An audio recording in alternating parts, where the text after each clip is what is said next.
Gimana jadinya kalau baru kelas 6 SD tapi udah minus 13?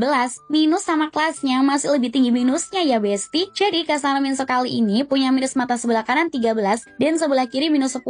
Udah pasti Kasana Minso ini request pertipis lensa. Dan pilihannya adalah pertipis lensa 50% pakai indeks 1,74. Dan untuk framenya yang dipilih adalah kode Oscar warna grey. Seperti ini tampilan lensa minus 13 dan 10 yang dipertipis 50% pakai indeks 1,74 ya besti. Jadi penasaran sama hasilnya? Kira-kira lensanya keluar nggak ya? So, langsung aja kita ke proses facet.